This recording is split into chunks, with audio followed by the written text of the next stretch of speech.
Welcome back to Movies TV Mad, and you of course can follow me on Twitter at Movies TV Mad, and welcome to Wednesday's edition of the Doctor Who Daily. And let's discuss the icon that is Murray Gold. Everyone that Russell appointed on the original revival was a genius and the best at his job. And Murray Gold is one of the top composers in the world. His beautiful symphonies and beautiful themes for the Doctor and the Daleks and just the universe was fantastic. Jesus Christ, it was like, if you close your eyes, it's like listening to John Williams doing Doctor Who. That's the biggest compliment I can pay the man. So what happened?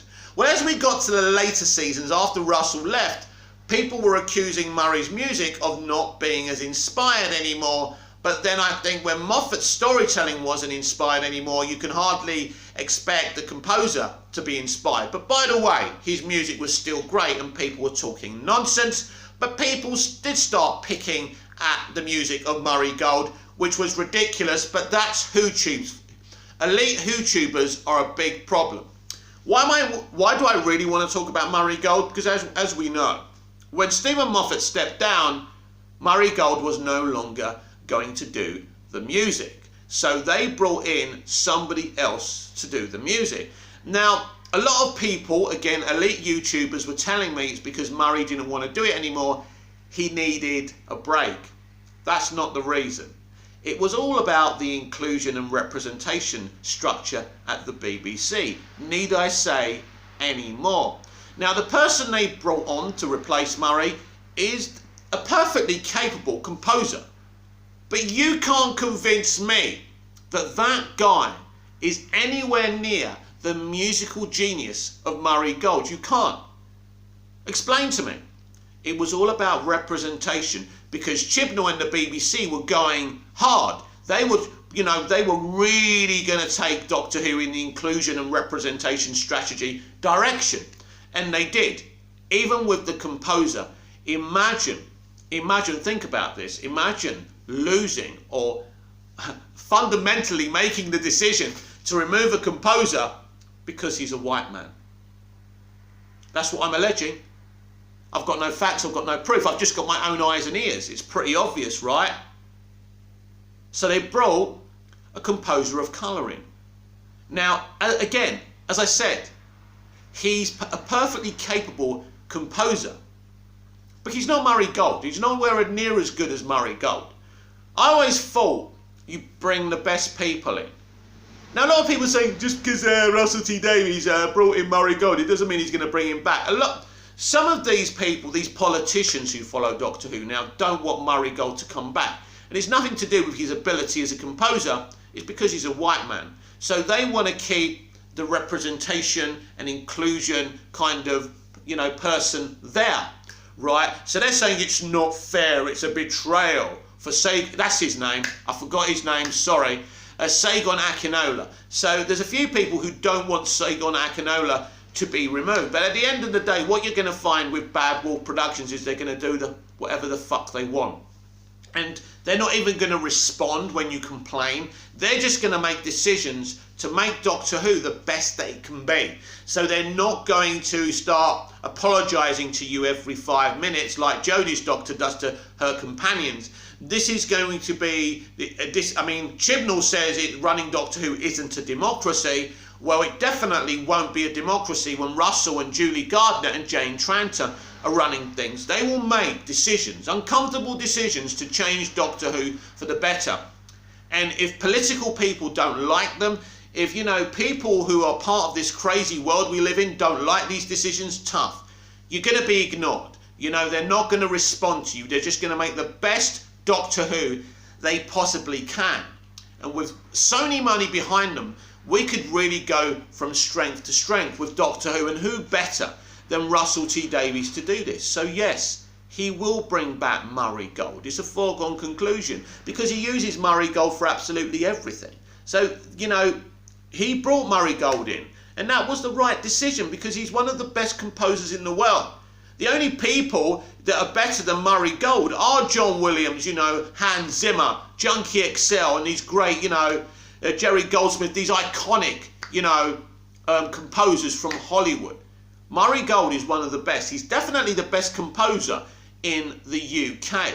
I remember, watching those Doctor Who concerts. I remember the first concert they put on at Christmas one year. It was amazing, a celebration of the music because it's so good. Where is the concert for the Saigon Akinola music? Because it's basically mood music. Again, I am just being constructive with my criticism, but he's nowhere near, his music's nowhere as near as exciting as Murray Gold's. And Saigon Akinola's music sums up the Chibnall era: bland. And again, I'm not trying to be toxic. I'm just giving you my truth and my opinion. It's not a universal truth. If you hold another truth, good. I respect that, and you can comment it down below, and I'll like it, and I'll love it, and I'll reply to you constructively. But I'm not a fan of the Saigon Akinola music. In fact, the only good thing he's ever done in my eyes is the Masters theme. His Masters theme is sensational. In fact, it sounds like the kind of music Murray Gold would do. I'm not saying anything, I'm just saying it sounds amazing. It's so good. So we went from mood music, but obviously they changed on purpose because people were complaining about the music. It wasn't, listen, it's not that the music's bad, it just doesn't grab you. It's like when Hans Zimmer and Junkie XL don't do DCEU movies, right? You can tell, it loses that gravitas. And Murray Gold's music had gravitas, but it wasn't about just the strong battle themes and the dramatic themes. Rose's theme was amazing. Martha's theme was beautifully haunting, and I loved it. And then you got Donna's theme, and then it's great. And then he done some beautiful themes for Amy and Clara. Clara's theme is beautiful. Listen, I don't have to debate this with you. The facts are there who the best composer is, and it's not Saigon Akinola. Now, if you think he's the best one, that's great, but I'm not going to debate. You're not going to change my mind, and obviously I'm not going to change your mind. But he was removed for political reasons, and this is the very problem that Doctor Who has had since Chibnall's been there, and this is the very problem in the broader industry, in the broader sense of the industry, and it's something I don't like. You choose the best people. If the best person is a black man, wow, go for it. But if the best person is a white person, that's okay. It's okay to be a straight white male, but it's okay to be a black man. It's okay to be a black woman. It's okay to come from any background or identify in any way you want. That's you. That's all yours, and that's absolutely fine. I'm an English Greek Cypriot living in Cyprus, but that was raised in the UK and born in the UK. That's who I am. I feel English, not Cypriot. And some people say, well, you're not English because your parents are Greek Cypriot, but I feel English, right?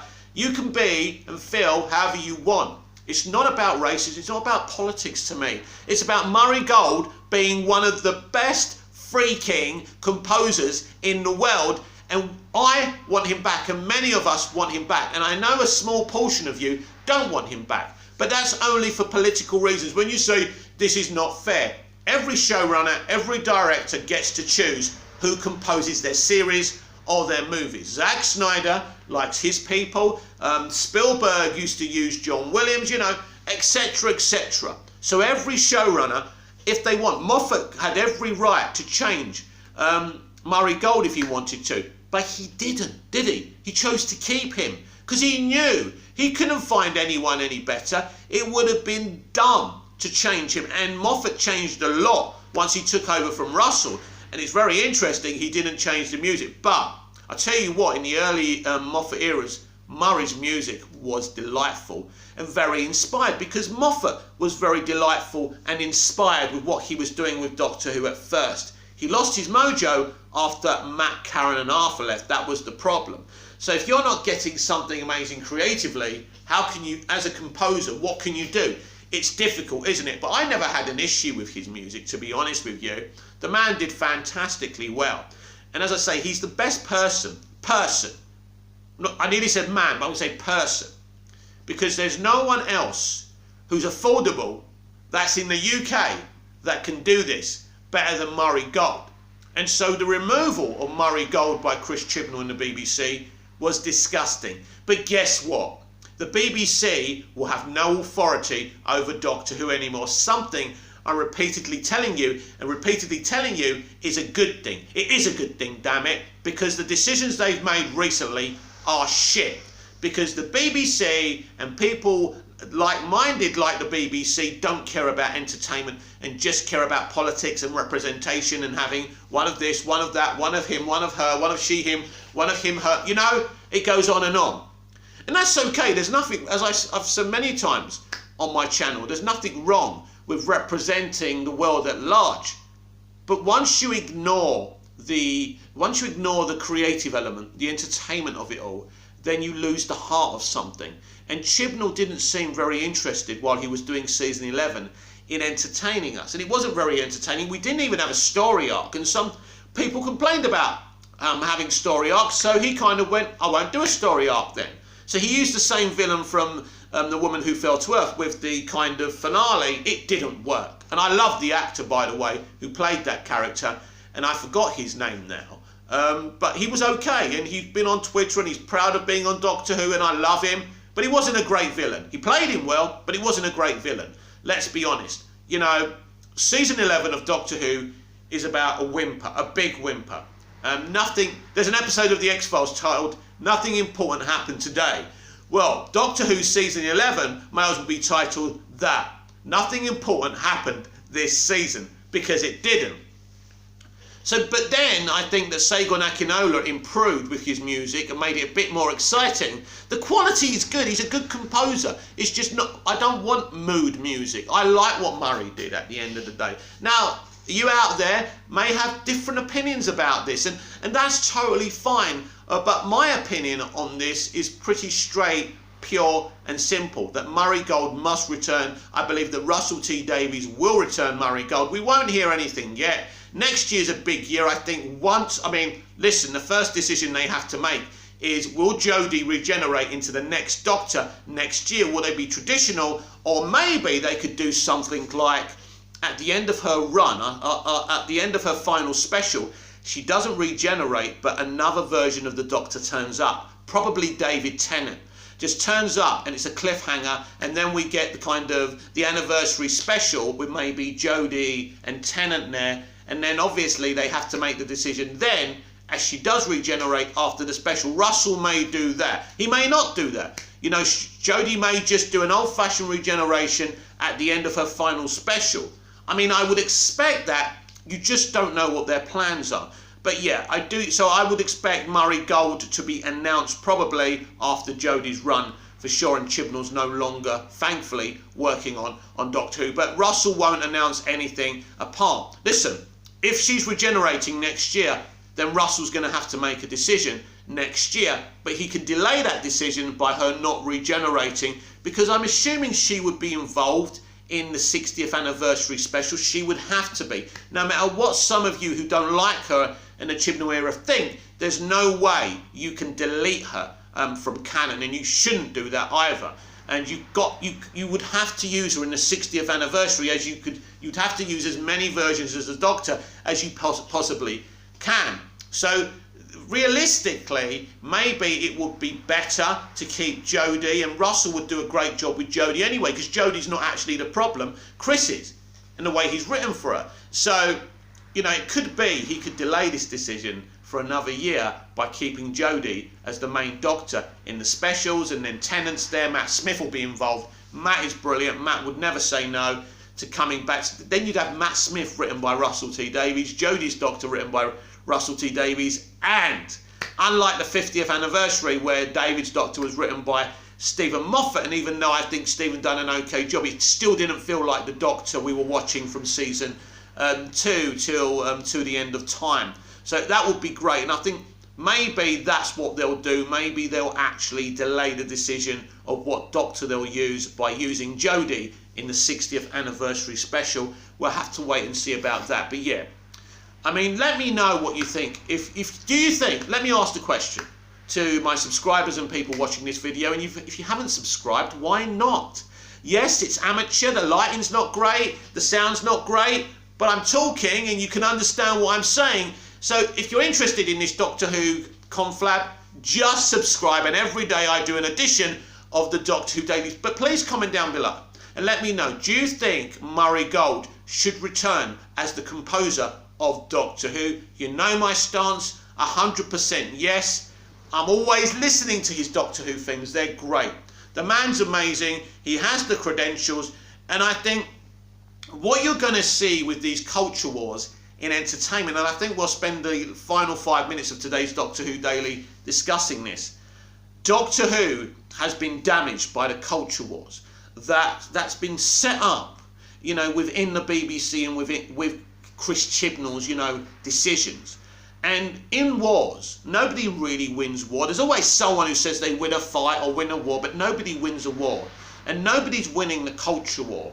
Not us lot who don't like what they're doing, and not the people who claim they like what they're doing. Nobody likes the product these culture wars have brought on. And slowly but surely, and they will never admit that they're taking a step back from it, you will see entertainment companies and TV channels and networks and streaming services taking a step back slowly. And I can see this happening really from 2023 onwards. And you'll see decisions that maybe won't be as political. I think one of the problems is, and I don't think representation and inclusion is the problem. I think, as I've already said, it's a good thing. I think it's once they do a casting, or you know, they bring on someone who may be from, you know, a minority background or a woman, they go on and on and on and on about it in the media. And so what this does is it does trigger people, because they're thinking, but we want to know about the show, the film, the story. Great. You've got the first female Doctor, great. You've got a black female 007, great. But why do you have to go on about it? Why do you have to have Latasha Lynch saying, oh, I had a white man standing behind me? It's stupid. We can see it in the film. Well done. But it's like they've got this thing where they have to hammer things home. And this is what I always say about the extreme left. Their heart, mostly, not all of them, but some of them, their heart's in the right place. They want to live in a fair, just society. But the way they talk is so hateful, for example, to men, to straight white males. And there's no reason to hate us. I mean, I don't know, am I white, am I brown, I'm Anglo-Greek Cypriot? You make that decision. Maybe this is representation. Maybe I should be the next Doctor, and that would be inclusive to Anglo-Greek Cypriot people, and I'd love to do that. I'd love to run and be the Doctor. I've got so many ideas and plans for the character and show. Never going to happen, but if you don't have dreams, you don't get anywhere in life, and you don't motivate yourself to get up in the morning. And so, you know, yeah, the culture wars have done a lot of damage to entertainment. Whether we listen, even if you didn't like a female Doctor, if they made it awesome and epic and as great as David's Doctor or Matt's Doctor or Peter's Doctor, then even the people who hate that idea would still be watching it and buying the merch. But they didn't make it great. That's the problem. So the culture wars is damaging to entertainment, and it's hurting its bottom line. And the reason I think they're going to start backtracking, but silently backtracking from everything they're doing in entertainment right now, is the COVID-19 pandemic, because that's hurt their pockets, right? Especially the huge movie studios, because they had to do things day and date, sometimes just on streaming. That hurt movie theatres. Obviously, the pandemic didn't hurt TV so much, but Doctor Who has been hurt in the pocket, because in the RTD era, this show was making shitloads of money. And you know, I can't even explain to you the kind of money. I'm talking about Hollywood box office blockbuster money. It was winning awards under RTD. You know, everything was fine. Everything in the garden was rosy. There were very few complaints or divisive conversations. It was amazing, right? Why do you think he's coming back? Why do you think he's been allowed to wrestle Doctor Who with Bad Wolf Productions from the BBC? Again, I'll say it's the best decision. So what you're going to see now are decisions that maybe don't sit comfortably with the BBC's representation and, you know, representation kind of rulings they have now, but they're not going to have any choice in the matter, because they will have no authority over this show any longer. And that's why I'm saying to you that Segun Akinola will be replaced by Murray Gold as composer of Doctor Who. Not because of the colour of his skin, but because Murray Gold is the best composer, one of the best composers I've ever heard. He plays beautiful sonnets, He's a beautiful musician. And you know, I'm sure, and I wish Segun Akinola all the best for his career. And I'm sure he'll do movies and other TV shows. But I'm sorry, Segun, Murray Gold is the main man. This has been the Doctor Who Daily. I'm Mick, your host with the most. Just ask your girlfriends and your wives. Please like, share, comment, subscribe. Please subscribe. Please hit the notification button so you never miss this perfection. And I'll be back tomorrow with even more Doctor Who Daily. Until then, goodbye.